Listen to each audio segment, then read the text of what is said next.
Welcome to another episode of Inside IALR. Thanks for joining us today. So we have 4 guests today. I think this is the most guests we've had at one time, and we have 4/5 of the IT team here at the Institute for Advanced Learning and Research in the room. So I'll let you guys introduce yourself with your name and your title real quick. I'm Tim Kruggel. I'm the Director of IT. I'm Daniel Cory. I'm Systems Administrator. I'm Jessica Hardy. I'm an IT technician. And I'm Jeremiah Slaughter. I'm an IT specialist.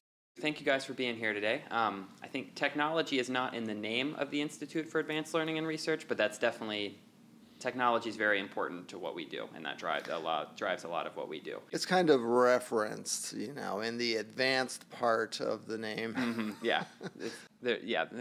There's that theme is there, but right, the word is not there. But I think, that's a very critical part of what we do across all of our programs and divisions, is having that, high level of technology, whether that's for our employees, whether that's for our clients, whether that's for guests in the conference center, whether that's for tenants of companies that are, working here. The research we're doing, technology is kind of a big driving force behind all of that.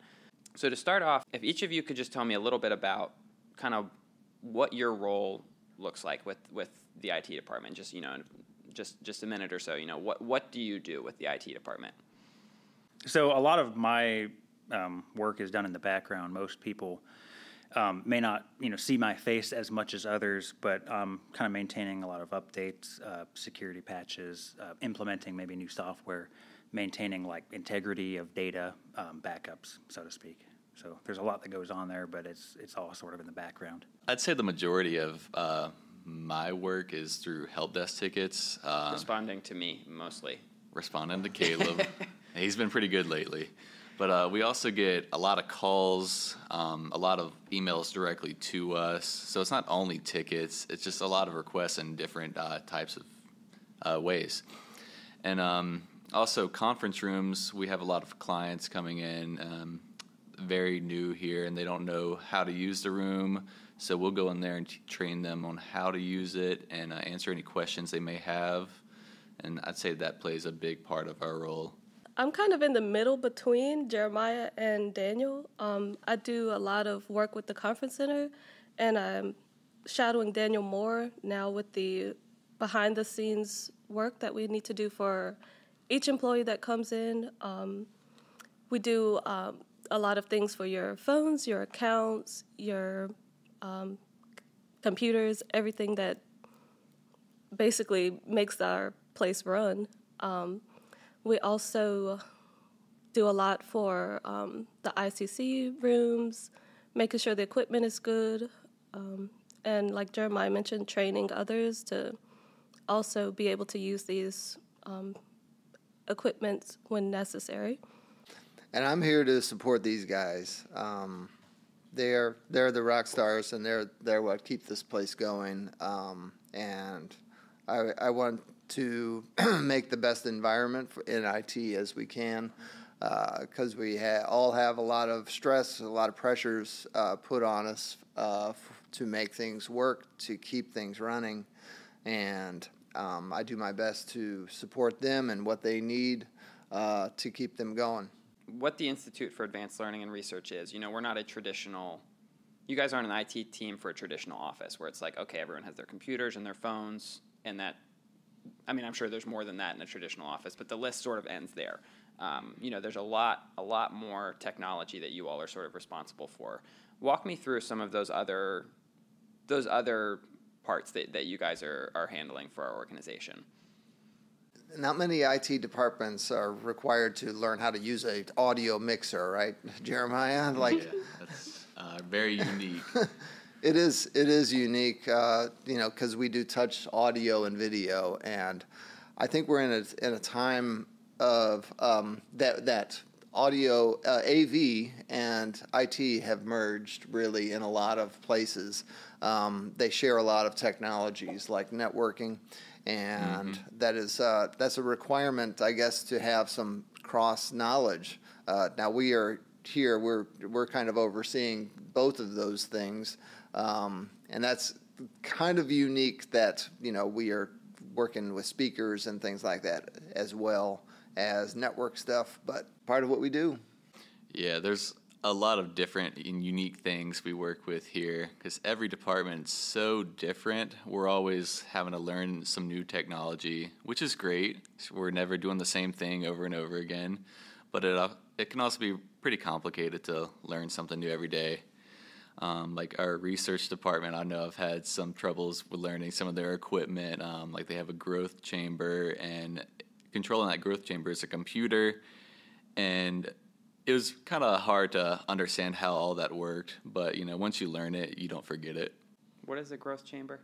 It looks like a big refrigerator. Oh, the thing upstairs. Yeah. That's like negative 50 degrees Celsius. That thing. Yes. Well, yes. I don't know if it's not that cold. there's not much going to be growing in there, Right. but it's a controlled environment, like thing with doors on the front to close off to set the temperature. Gotcha. I think, Okay. am I right there? Yeah, and these things are huge. Yeah, I don't they're even know how big. they got them in the building. They are freshly updated with Windows XP embedded edition. So we're trying to keep those things running. I honestly think that they were put in prior to the building being completed. They had to be airlifted in and dropped into that room. And if we You're were joking or not joking? well, I don't know. I'm probably not far from the truth. Let's just say that, because they are huge things in a small room, and I don't know what we're going to do if we ever replace it. So, since we can't replace it, we'll just keep on running. Keeping Windows XP running on those machines. Offline, of course. No connections. Yeah, I mean, we learn plenty of new technologies, but we also have to sometimes go back to Windows XP and relearn that, because that was kind of before my time of using computers. So that's been an interesting route to take. Yeah, what is honestly, I don't. What is Windows XP? Oh, that's an old version of Windows that has long been outdated. I think it was first introduced in 2001. I think 2002 or 2003. Okay. So yeah, Jeremiah was being born also. So the challenge there is that we bought that computer, let's say, came with a piece of scientific equipment. Those two things are married together, and you can't change one without changing the other in a lot of ways. So an expensive piece of scientific equipment is connected to an old, outdated computer, and in order to change one, you got to change both. So thanks for that good example of how you guys support research and with not just traditional computers, but the much more larger pieces of equipment.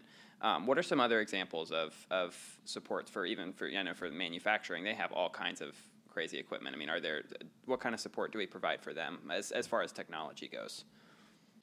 Most of the machines that you may think we support, we really don't have to do anything for. Most of our support is towards like the laptops and just computers they have over there. I'd say that's pretty basic IT work. I can't think of anything that's really very different for over there. Virtual desktops. In our IMT lab, the flow cell, we have the CNC machines that are communicating with the server with data. Data is flowing through a serial connection to a server somewhere. That's pretty unique. All of the stuff that Daniel's doing with Nutanix really is geared towards virtualized desktops. I'm going to pretend I know what that word meant.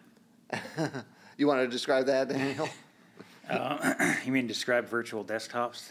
Nutanix was the word that I'm pretending I know what it means. Oh, that's just a brand. Oh, okay. Man, so virtual desktops. Let's see, where do I begin? You have a box, right, like a thin client. The student or anyone thinks that that's a computer. They think that they're interacting with a computer.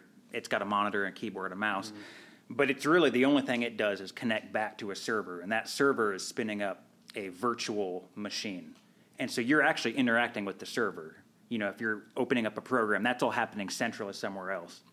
That gives a benefit of like scalability, for example. So if we have 100 students, they're all interacting with one server.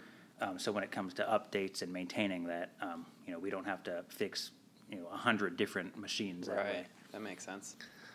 Yeah, with our that was a requirement for efficiency. The IT team is not growing at the same rate as the institute is, so we have to be forced with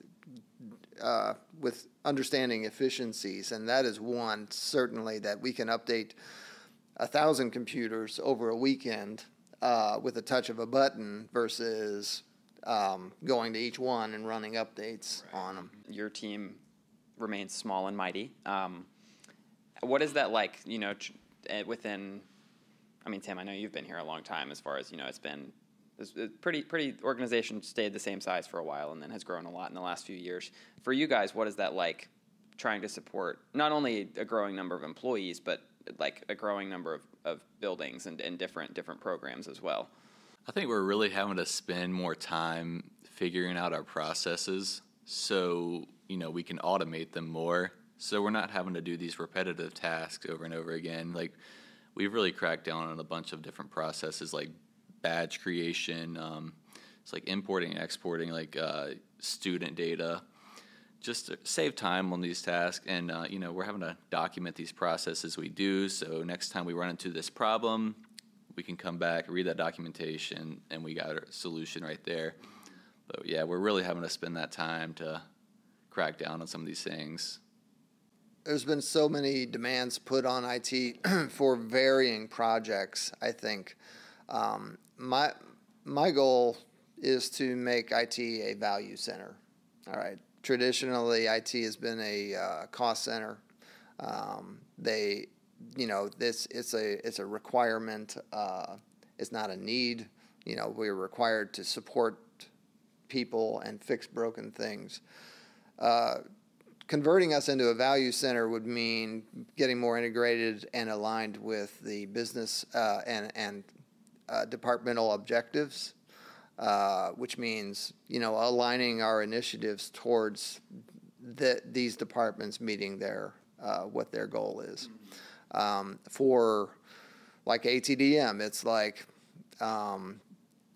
creating scripts, creating automation, right, Daniel? Like creating and determining better processes that can be automated.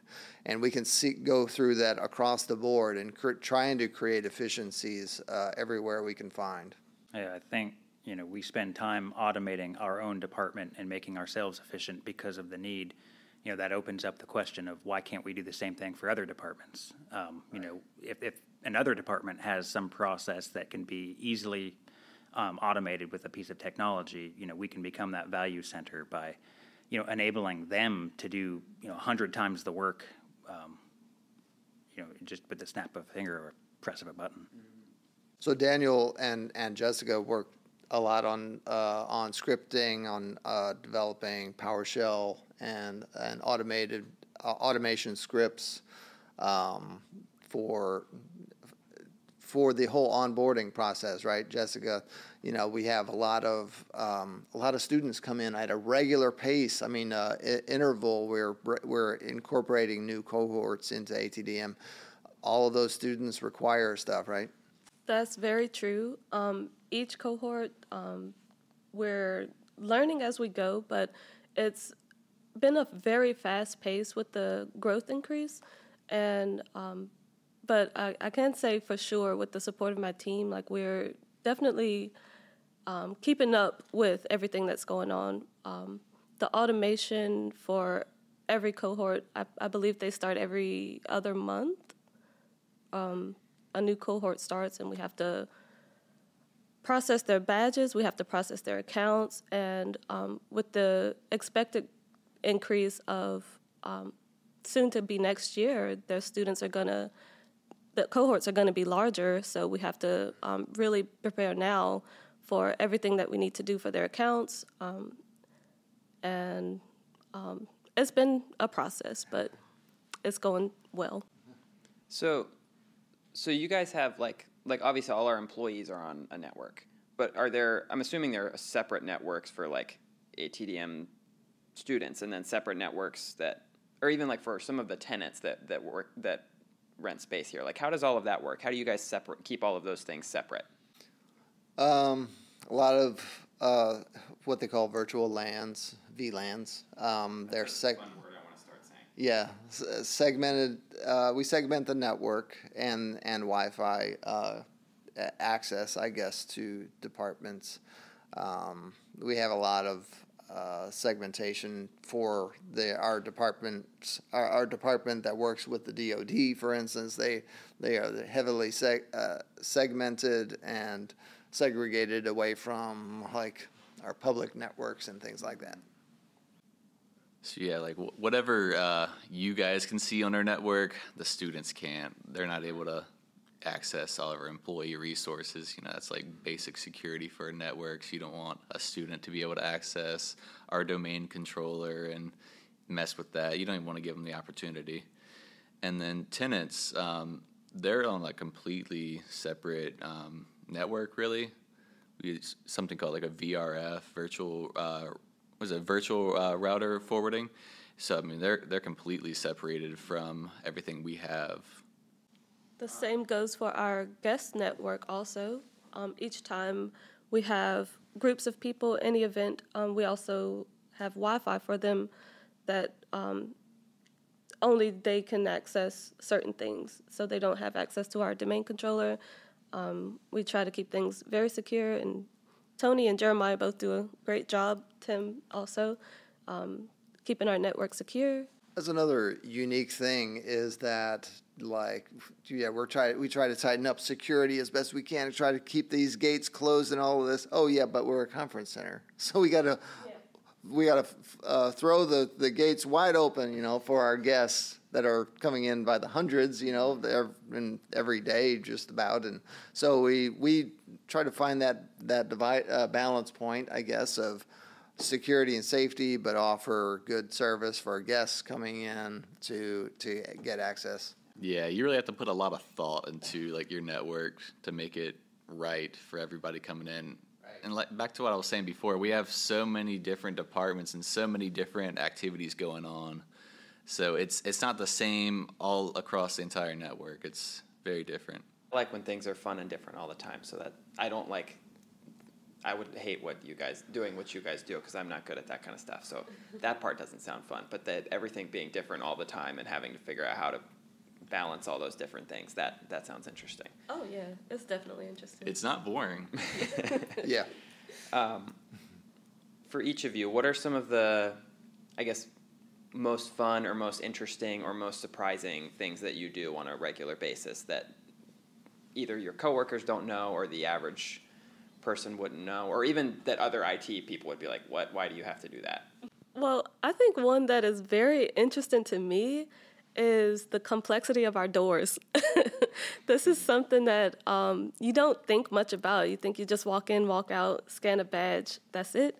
But there's so much more behind your badge. There's, inside this piece of plastic, it's technology inside of that connects with the card readers. There's a hardware installed inside the doors that allow for this to even work, and the software, the hardware, all of that is just way more than you would ever think, more complex than you would ever think goes into a door.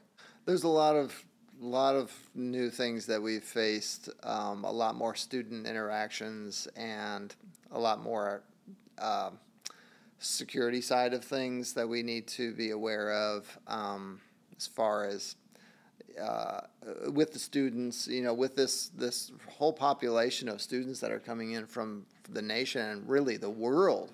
There's going to be things that come up that have to be investigated. I guess we are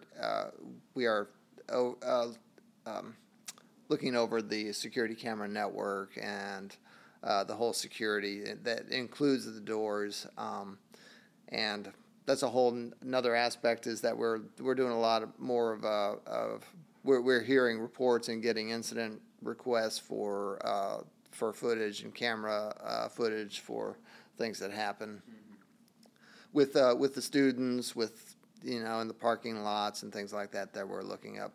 So all those cameras, we have, I don't know how many cameras, 80 or 90 or something like that. Right now. Yeah. We keeping those going. We have security guard that's monitoring those, but we do get incident requests to the help desk for checking footage for this and that. Yeah, I think too, similar to the physical securities, the cybersecurity side of things too. I think, every once in a while someone might get an email from, quote unquote, from Telly asking you to buy gift cards. But for every one of those emails that get through, there's, thousands of emails that do get blocked and that are just malicious, viruses trying to get in. Looking at the firewall, looking at people that are constantly attempting to exploit any vulnerability they can to get into our network. And I think there's a lot that goes into that most people might not even think about. I think that's true, and I think it goes to I like to keep things lighthearted in the IT department, and I like to laugh. I like to interact with the staff and keep that environment. But we all are aware that is in the balance. The integrity of our data is at stake here if we don't do our jobs, and that is. That is a burden that we bear, I guess, and we mask it in our day-to-day interactions and smiling and laughing together. But I think we all are aware of the seriousness of what we're doing and what is at stake, when we talk about these different systems. Yeah, and I guess especially with what you're talking about, that you're having to balance that. There are higher security things, but you can't just not let anyone in the whole network because our network is covering so many different types of employees and tenants and guests. And so, what on the cybersecurity side? I know that's a big topic these days. I mean, what do you guys do to make sure that? And I would assume you can only be a bit so specific, but I mean, what do you guys do to make sure that our organization is secure as far as cybersecurity? We look for we try to plug the biggest holes. I think one thing recently that we've been implementing more and more is like the use of, for example, AI in our systems that give us alerting.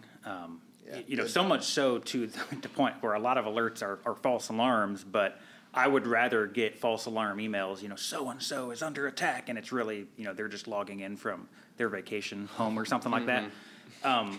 Right, yeah. But to me, I would rather get those false alarms than to just have no visibility over that at all. So that's been a huge, I think, game changer. We've called people at home before, like, "Hey, did you just log in? Like, where are you at?" Oh, I'm in Aruba. Like, oh, okay. Yeah. Okay, so that was a false alarm. You are in Aruba. All right. Enjoy your vacation. There's just thousands of logs. Every computer is generating logs. Every network device is generating logs, and it's such a huge sea of information. We can't read through all that. Right. We can't go in every switch and read every log. And so having these automated systems that read for us, and then AI is detecting anomalies and saying, oh, wait a minute, this user normally logs in Virginia, and then 10 minutes later they logged in China. Something there is not right. That's called impossible travel, right? Because even if you took a plane, you wouldn't have gotten there that fast. So unless you got on a VPN or something, that shouldn't have happened, and so that'll be flagged. So a lot of that, I think, has been helpful. I know. I appreciate the work that you guys do. Like I said, I call Jeremiah all the time when my computer... Jeremiah has told me that my computer has had the most weird problems of anyone here. So I hold that badge very proudly, and they're real problems. I'm not making stuff up. But I appreciate the work that you guys do, and seeing that balance that you're trying to strike of it has to work for everyone, but also has to be secure for everyone, and that's a tricky balance to strike with how diverse our organization is. But is there any parting thoughts or any final words that you would want to share about the work of the Strong and Mighty IT? Do you all have a nickname? Do you all have a team name? You guys want to think of one? Because we don't. We need a mascot. Parting words, I would say, don't hesitate to reach out. I've heard just a lot of people, they'll make a comment, oh, I would have reported this, but I didn't want to bother you guys. And I think it's important to understand this is our job. You're not bothering us. If you have any questions or need any help, or something may not be broken, but maybe you feel like technology can help you in a certain way, just let us know and we'd be happy to help. Yeah, I would say adding to that, like, are you dealing? Is the department that you're in dealing with a task that could potentially be automated, or maybe you don't even know? Reach out. We can come in and look at it and see if it would be right for an automated process. That's kind of part of building that value. As an organization, as a business entity for the Institute, that's making all of the departments better. Yeah, now that we've expanded, there's so many different things going on. We can't keep an eye on everything. So, maybe there's something going on that we could help with, but we can't help if we don't know that it's going on. The work that you all do is like, and Daniel, you said, people don't see your face as much, but I think for all of you, it's, generally more behind the scenes, especially if, for our, our people coming in for the ICC, for the conference center and things like that. But, the work that you guys do is really what allows the work of everyone else to happen. And I think that's really cool. So thank you guys for stopping in and taking some time out of the schedules to share with us. Sure. Yeah. Thanks for having us, Caleb. Yes, thank you very much. And keep up with your badges.